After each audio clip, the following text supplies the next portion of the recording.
أعوذ بالله من الشيطان الرجيم. بسم الله الرحمن الرحيم. الحمد لله رب العالمين، والصلاة والسلام على رسول محمد وعلى آله وصحبه أجمعين. Так, біздер бесінші күнге келдік. Рамазанға дайындық бесінші күні. Бүгін Алла қаласа бесінші сауқат өтеміз.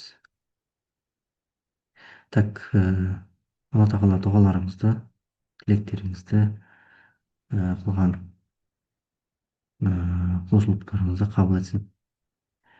Жақсы, жетінші бөлім оразаны бұзбайтын жағдайлар. Жалпы оразаны не бұзады, не бұзбайды мәселе.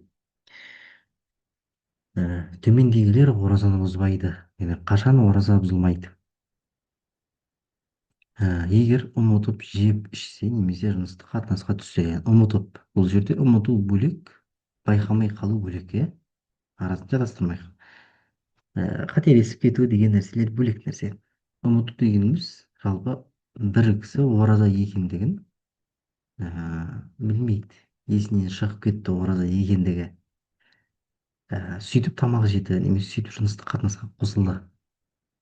Енді біреу ораза екендігін біліп, бірақ байқамай аузын су кетіп қалды, немесе байқамай жаңағыдай бір нәрсені жеп қойып байқамай аузына түсіп кетті мысалға, деген сияқты, ол байқамай қалу, бұл оразаны бұзады. Ал енді ұмыту бұл оразаны бұзбайды, иә, ұмытып жеу. Өйткені пайғамбарымыз саллаллаху алейхи вассалам рахманның қонақтары деп айтады, яғни рахманның жаңағыдай алла тағаланың берген яғни сені тамақтандырып жатыр деп айтады, ұмытып ішкен адамдарды, иә. Сол себепті ораза бұзылмайды. Бірінші, бұл жерде маңызды нәрсені еске сақтап алайық дейді. Не ол ораза екені есінде болған барлығының оразасы бұзылады. Яғни сіз нақты ораза екендігіңізді біліп тұрып, білесіз ораза екендігіңізді, сөйтіп ішіп жеген болсаңыз, бұл жерде қандай жағдай болмасын оразаңыз бұзылады.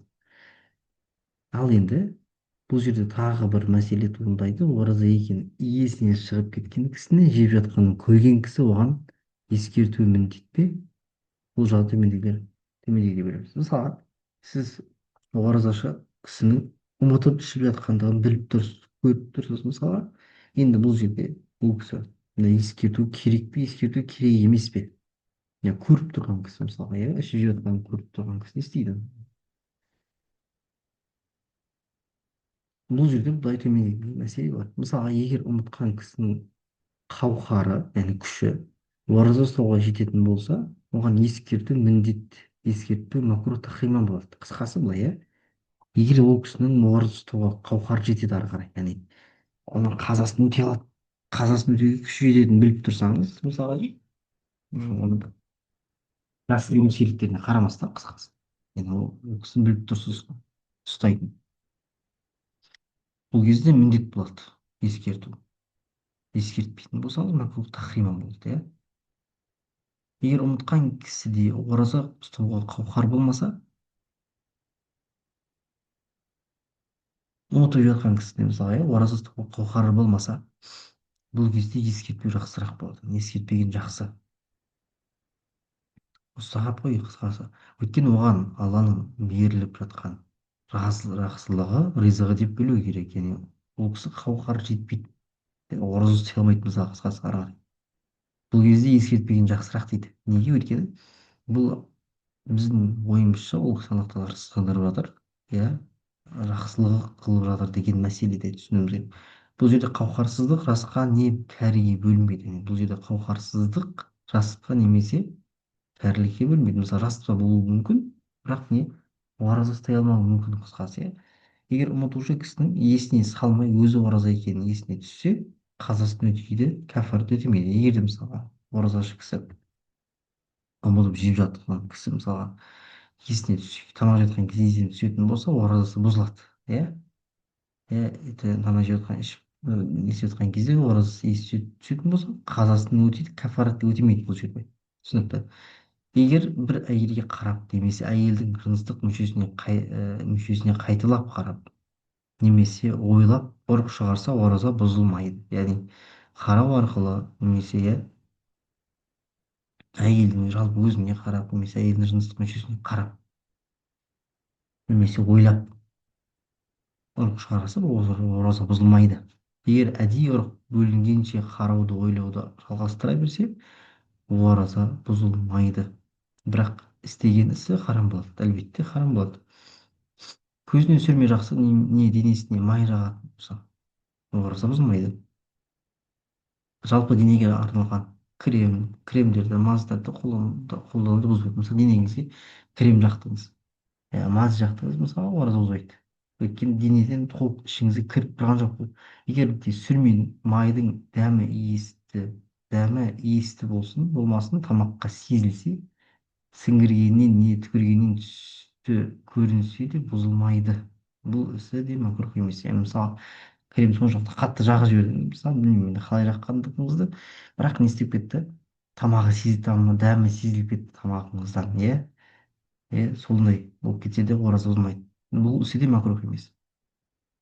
Егер де мұздай суға жуынып оның салқындығын ішімен сезсе ораза бұзылмайды. Мұздай су жуынып салқындығын ішіңізден сездіңіз мысалы, иә, ол да оразаңызды бұзбайды мысалы. Келесі, егер артқы мүшесіне немесе әйелдер алдыңғы мүшесіне саусағын салатын болса бұзбайды. Бірақ саусақ майлы болса немесе ылғал болса ораза бұзылады. Яғни бұл жерде ішке бір ненің кіруі, ылғалдықтың немесе судың кіруі оразаны бұзады. Өйткені бізде мәнфәз мұғтабар деген нәрсе бар, яғни кірілетін жерлер. Қай жерлерден кірілсе ораза бұзылады. Яғни ауыз мұрын, іштен ашылған жара немесе артқы жақтан кіру, яғни ішек жолы деп атаймыз ғой, ішек жолы арқылы. Бұл да оразаны бұзады. Егер жүзімді жіпке байлап жұтып қайта шығарса немесе майысқыш затты тамағына салса, егер майысқыш зат құрғақ болса бұзбайды. Ал егер қайта сол майысқыш затты қайта салғысы келсе қайта құрғатып салу керек. Мысалға жүзімді жіпке байлап мысалға салдыңыз, құрғақ күйінде салдыңыз, мысалы сөйтіп қайтадан шығарсаңыз оразаңыз бұзылмайды. Бұл сияқты майысқыш бір зат, мысалы операция жасаған кезде немесе бір операция істемей ақ қояйықшы, бір немен істеді, шланга салды мысалы ауызға, тамақ кейде салады ғой мысалы дұрыс па, сөйтіп сол затты салғаннан кейін құрғақ күйінде салынса ол оразаны бұзбайды, қайтып шығарса. Егер түсіп кетсе ары қарай ораза бұзады. Егер де қайтып шығарса, шығарғаннан кейін сулы болып тұрады ғой, сол сулы күйінде қайтадан салатын болса оразасы бұзылады. Өйткені сулы күйінде кетті ол. Түсінікті ма? Жақсы. Оразашы таңнан кейін оразаны бұзуды қаласа, бірақ бұзбаса оразасы бұзылмайды. Yani әлбетте бұл жерде ниет оразаны бұзбайды. Ол ниет етіп қойды мысалы оразаға, сөйтіп оразасы бұзуды ниет етті.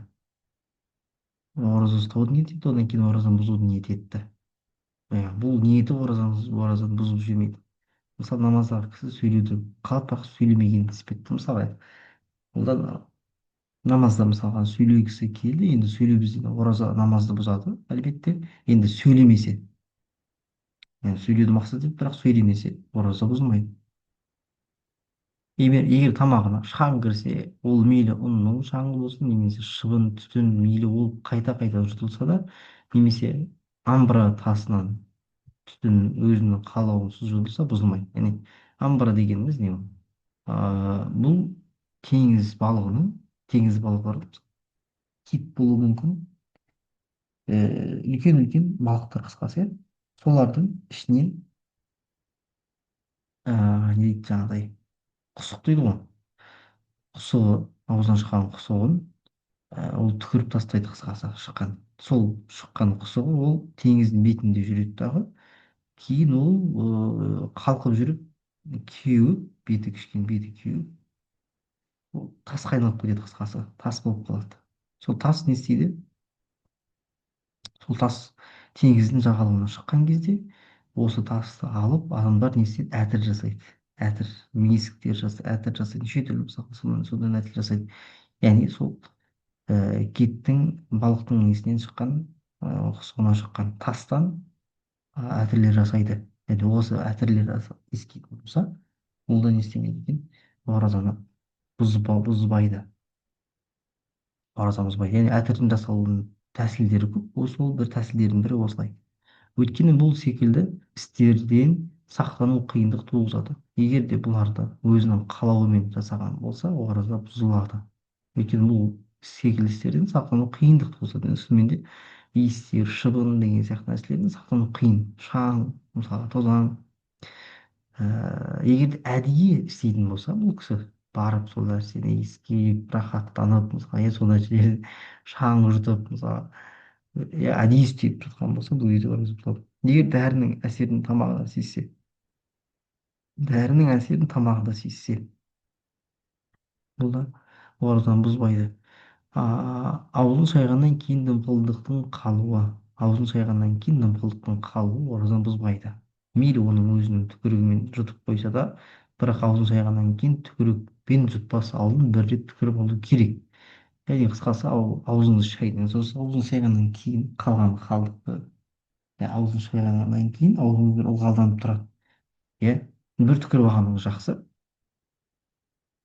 Бірақ жұтып қойған болсаңыз да оразаңыз бұзбайды. Бұл жердегі суды жұтып қою емес, аузыңыздағы қалдық, аузыңызды сол қалдықты жұтып қою оразаңыз бұзбайды. Термен жас егер де бір екі тамшыдан аз болып оны жұтса ораза бұзбайды. Теріңізді немесе жасыңызды, көз жасыңызды жұтып қойдыңыз. Иә, егер де бір екі тамшыдай болса ораза бұзылмайды. Егер де оның көптігін себебінен аузынан тұздың дәмі сезілсе және соны жұтып қойса бұзылады. Егер де сіз көзіңізде жас немесе тердің, яғни аузыңызға түсіп кеткен тердің мысалға дәмін сездіңіз. Yani тұздың дәмі көз жасында да терде де тұздың бір несі болады, иә, дәмі болады. Осы нәрсені көрсеңіз, иә, осы нәрсені сезсеңіз жұтып қойсаңыз, мысалға бұл кезде ораза бұзылады. Жүніп болып оянса немесе жүніп болып бірнеше күн жүре берсе, ораза бұзылмайды. Мысалы, жүніп болу деген сөзіміз, яғни жүніп күйінде тұрдыңыз, мысалы тұрған кезде не көрдіңіз, мысалға ылғалдық көрдіңіз, иә, ылғалдық жүніп күйінде тұрдыңыз сөйтіп, немесе иә, жыныстық қатынасқа қосылдыңыз әйеліңізбен. Бұл кезде мысалы солай жүніп күйінде жүре берсеңіз оразаңыз бұзылмайды, бірақ сізді намазды кешіктіріп қаза қылғандығы үшін харам болады. Yani былай жүре беру харам болады. Өйткені сіз намаз оқуыңыз керек, арада намаз бар. Оразаңыз бөлек құлшылық, ал намаз бөлек құлшылық. Намаздың әр уақытында парыз қылынады. Сол себепті әр уақытында оқуымыз керек. Егер де ер кісінің жыныстық мүшесінің алдыңғы жағына су немесе май құйып, ол су қуығына жетсе де бұзбайды. Өйткені қуық асқазан қалып баратын жол емес. Яғни ер кісілердің алдыңғы мүшесі, мысалы жыныстық мүшесімен не арқылы су немесе май жіберетін болса, ол оразаны бұзбайды. Ол арқылы жіберілген су, май мысалы. Неге? Өйткені бүйтіп тікелей ары қарай баратын болса, бұл асқазанға апармайды, ішекке апармайды, қысқасы, иә, ішек жолына апармайды. Яғни оның белгілі жері бар, қуыққа апару мүмкін, иә, ол ары қарай жоқ. Өйткені қуық асқазанға алып баратын жол емес. Түсінікті. Өйткені қуық асқазанға алып баратын жол емес. Ал әйел кісіде осы жағдай болса бұзады. Енді кейбір ғалымдар бұзбайды деген, яғни қазіргі таңда әйел кісілерінде мысалға ескі бұрынғы нелерде бізде осындай мәтіндерде келетіні бұзады деп келеді. Әйел кісінің жыныстық мүшесінен су немесе май тамызатын болса, ары қарай жіберетін болса, бұл оразаны бұзады деп келеді. Ал енді қазіргі таңда біз ғалымдардың зерттеуі бойынша ол мысалға әйелдің жыныстық мүшесі неге асқазанға алып бармайды, адамның асқазанына алып баратын жол емес деп білген, яғни бұл себеп бұзбайды деген. Ер кісінің де әйел кісілердің де артқы жағынан құйылатын болса бұзады. Белгілі, ол ішекке алып барады, өйткені асқазанға алып барады. Егер де ер кісінің жыныстық мүшесінің алдыңғы жағына мақтаны салып, ол мақта көрінбей кетсе, мейлі ол дымқыл болсын, бұзылмайды. Ал әйел кісінің жыныстық мүшесіне салып мақта көрінбей жоғалып кетпесе, және салынған мақта дымқыл күйінде болмаса, бұзылмайды. Мәселе. егер еріксінің ыстық мүшесінің алдыңғы жағына мақтаны салып ол мақта көрінбей кетсе мейлі ол дымқыл болсын бұл бұзылмайды. Ал әйел кісінің жыныстық мүшесін салып мақта көрініп жоғалып кетпесе және салынған мақта дымқыл күйінде болмаса бұзылмайды. яғни бізде бағана айтқан сияқты жоғарыда бұзылмайды деп айттық. яғни негізі кейінгі ғалымдар көзқарасы бойынша бұзылмайды деп айттық, әйел кісі болсын ер кісі болсын. Ал егер жоғалып көрінбей кетсе немесе мақта дымқыл болса бұзылады. яғни әйел кісілер бұзылмайды деген қағида. егер артқы жыныстық мүшеге салынған мақта жоғалып кетпесе және дымқыл болмаса бұзылмайды. артқы мүшеге қатысты салынған мақта жоғалып кетпесе және дымқыл болмаса бұзылмайды. егер дымқыл болып және көрінбей кетсе бұзылады. жуынған кезде құлағына су кірсе бұзылмайды. яғни құлақ бізде нені алып баратын жол емес, асқазанға алып баратын жол емес. түсінікті. егер де мысалы құлағыңызда бір тесік болып сол тесік ары қарай мысалы мұрыннан кететін жол ашып берсе, ашылып тамақтан ауыздан ашатын жол болып қалса бұл кезде бұзылады. егер құлағына шырпы секілді заттарды тығып құлағын шұқса және құлағынан бұлаға оны қайта құлаққа кіргізсе бұзылады. иә, белгілі айттық бізде. мұрындағы сіңгірге тамып оны қайта тартып алғандығы тамағына өтіп кетсе бұзбайды. сөйлеген кезде еріндері суланып кетіп оны жұтып қойса бұзылмайды. егер де түкірігін жіп секілді тамағына тартып үзбей тартып алса ораза бұзылмайды. ал ол мейлі бұл істі әдейі істесе де солай. яғни үзілмесе сыртқа шыққан нәрсе сөйтіп ойнап жатқан болса бұзылмайды. тамағындағы қақырықты жөтеліп аузына жеткізіп оны қайта жұтып қойса бұзылмайды. жақсы. егер құсығын ұстай алмай шығып оны өзінің қалауынсыз қайта жұтып қойса бұзылмайды. мейлі ол ауыз толы құсық болса да. а, өзін қинап ауыз толы құсықтың аз мөлшерде құсса және оны қайта жұтса бұзылмайды. Тіс арасында қалған ноқаттан көлеміндей төмен нәрсе болса бұзылмайды. ноқаттай болса бұзылады. егер күнжіт секілді затта шайнап түкірігінің арасында жоқ болып кетсе және оның дәмін тамағына сезбесе бұзбайды. күнжіт деген өте майда зат, кішкентай зат.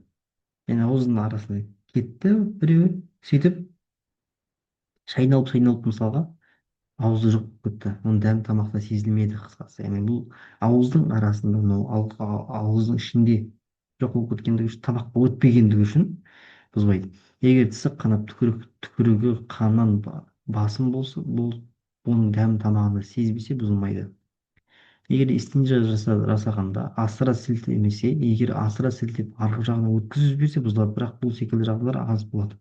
яғни истинжа жасаған кезде деген сөзіміз әжетханада тұрасыз, мысалы әжетхана истинжа жасаған кезде не істейсіз, тазалайсыз, мысалы артыңызды жуып тазалайсыз. мысалы осы кезде қол саусақтарды суланып тұрған саусақты ары қарай не істеп жіберіп кіргізіп жіберіп мысалға солай болатын болса ораза бұзылады. ал егер де ондай жағдай болмаса беткі жағын тазалап мысалы жуып тазаласаң ол кезде ораза бұзылмайды. егер бұлшық еттеріне немесе сандарына, құйрығына және денесінің сыртқы бөлігінің қай жерінен болса да ине егетін болса оразаны бұзбайды негізі. өйткені бұл инелер үйреншікті болған оразаны бұзатын жолдардың ішке кірмейді.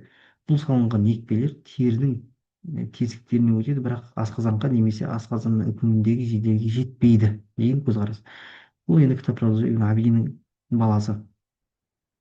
енді бұл көзқарас ғалымдардың арасында таласты мәселе. яғни екпелер мысалы бұл оразаны бұзбай мәселесінде кейбір ғалымдар үш түрлі, бізде ғалымдар үш түрлі көзқараста. біреу толық бұзады деп айтады, біреулер толық бұзбайды деп айтады.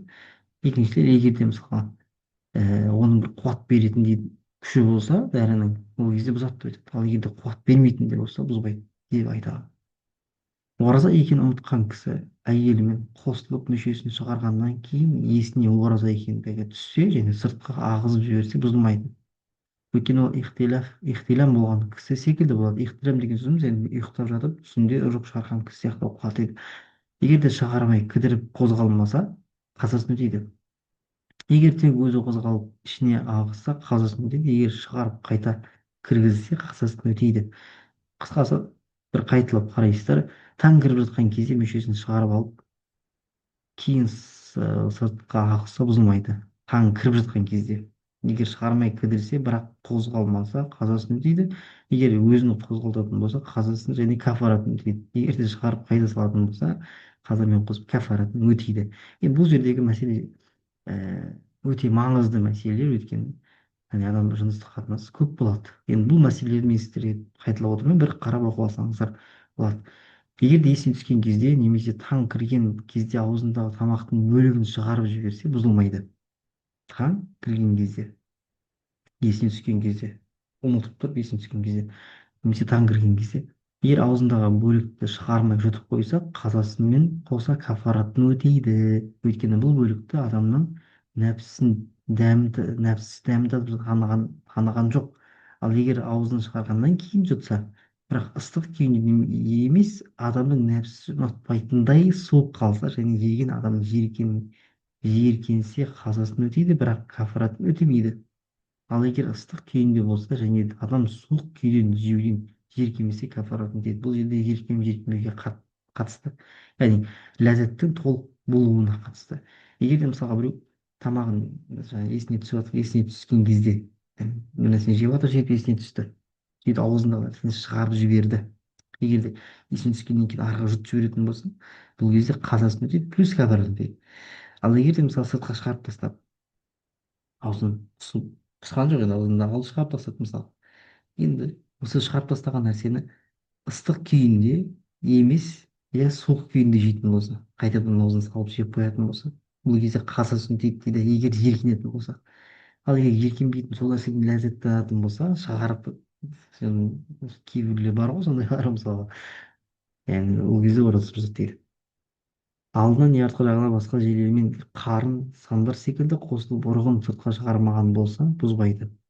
Ал егер құрығын шығаратын болса бұл қазасын өтейді, яғни жыныстық мүшеден тыс басқа жерлерден, иә. Екі әйелдің бір бір мүшелерімен үйкелесетін болса қазасы өтейді, бірақ бұл істері харам болады. Яғни әлбетте ол тыйым салынатын, алла тағала лағнеттеген істердің бірі, бірақ оразасы кісі болып тұрып істейтін болса бұл да әлбетте үлкен күнә болып есептеледі. Плюс істері харам, бірақ оразаны бұзбайды. Қазасын оразасы бұзылады, қазасын өтейді. Қолмен қанағаттан немесе санның арасының қосылуы егер де ұрып шығаратын болса, бұл қазасын өтейді. Егер де шықпаса, ораза бұзылмайды. Егер жануармен немесе өлі әйелмен қосылып ұрығын шығармаса, ораза бұзылмайды. Егер ұрып шығаратын болса, қазасын өтейді. Бірақ бұл кісі өзі харам болады, әлбетте харам болады. Әне бұл жерде мақсат, бұл жерде тірі адамның әйелден разы ләззат алған сияқты ләззат болмайды қысқасы. Бұл жерде толық ләззат болмағандығы үшін ол қазасын өтейді, кәфаратын өтемейді. Егер жануардың жыныстық мүшесін сипап ұрығы шықса бұзбайды. Егер әйелдің мүшесін сипап немесе сүйісіп ұрып шығаратын болса, ораза бұзылады.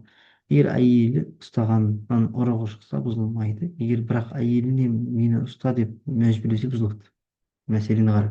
Аха. Егер аузымен бір нәрсені дәмдатса немесе оны шайнаса бұзбайды, бірақ оны жұтпай түкіріп тастауы керек, бірақ бұл ісі макрух танзихан болады. Яғни макрух танзихан болатын жағдайлар: күйеуінің мінезі жаман болып дәмін татса, макрух танзихан, харам емес, тахрим емес. Сатып алу міндетті болған тағамын алданудан сақтану үшін дәмін татса, дәмін тату деген сөз жұту деген сөз емес. Егер баласына тамақты шайнап беретін, ораза ұстамайтын, хайыз нифас болған әйел табылмаса және пісіретін тамақ таппаса, макрух танзихан болмайды. Яғни бұл мәжбүр болған жағдайларға қатысты бұл кезде макрух танзихан болмайды. Жақсы, макрух танзихан болады деген сөз. Осы бүгінгі сабағымызды аяқтайық. Ва ахиру дағуана алхамдулиллахи раббил аламин.